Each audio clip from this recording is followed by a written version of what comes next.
Thank you in advance for watching this video about understanding God's book as we look at the 8th and last interpretation rule. We return to God in looking at the rules. With the 8th rule, we return to the divine. What's the interpretation rule of divine inspiration? The 8 rules began with God and they end with God. It's God's book.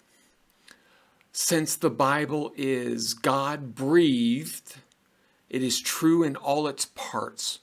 When a statement appears to be in error, be committed to seek an explanation. From this rule, the text must be right, because God is always right. If there is an error, it's our error. We are making the mistake. When looking at a possible error, the following 4 principles should shed light on the situation.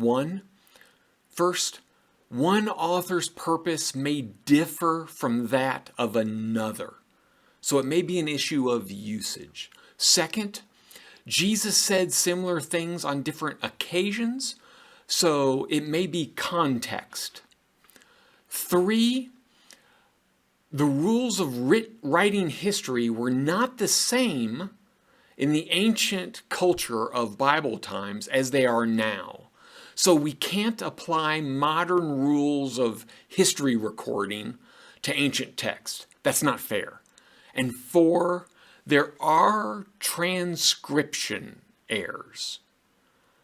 Where scribes accidentally switch letters around or left a letter off. Transcription errors. They don't change the meaning, they don't change the theology, they aren't that big of a deal, and we've tracked them all, so we know where they all are. As an example of a severe transcription error, consider Acts chapter 18, verse 5, which trades out 2 different words, word and spirit. Acts chapter 18, verse 5 in the New American Standard Bible says, "And when Silas and Timothy came down from Macedonia, Paul began devoting himself completely to the word/spirit, solemnly testifying to the Jews that Jesus was the Christ." That's the verse. See, completely to the word.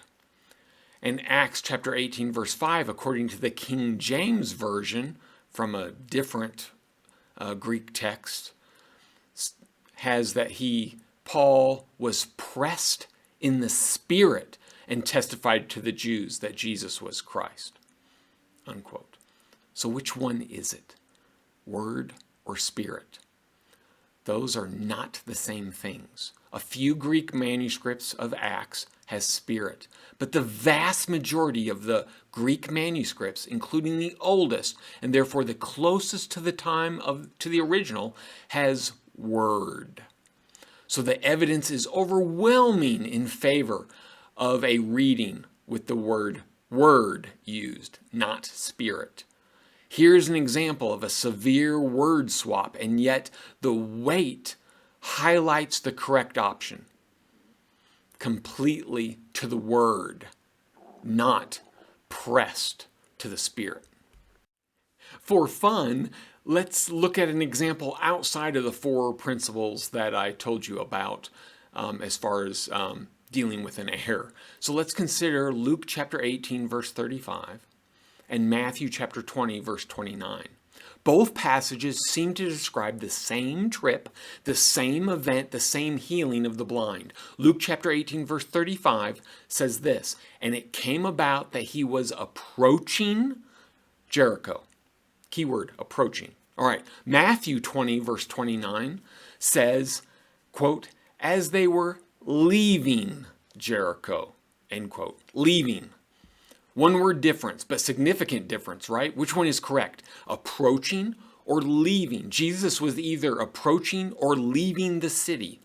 A lot of ink has been spilled over this different wording until archaeologists an American School of Oriental Research, dug up ancient Jericho and found two of them. The Jewish Jericho was at the bottom of the hill closer to the Jordan River, and the segregated Roman Jericho sat at the top of the hill with a road between. So Jesus was approaching and leaving. Jesus was approaching one of the Jerichos, and he was leaving the other Jericho. What seemed like an error, approaching or leaving, both became true after a little digging. Get it? Digging? Digging, archaeologists? Come on! That's hilarious! Thank you so much for watching this video, for watching all 9 videos covering the 8 interpretation rules. What I want to do after this is take passages of Scripture and apply the 8 rules to them so that you can see how it's done. They will be longer videos, but very educational, very helpful, very encouraging, I hope.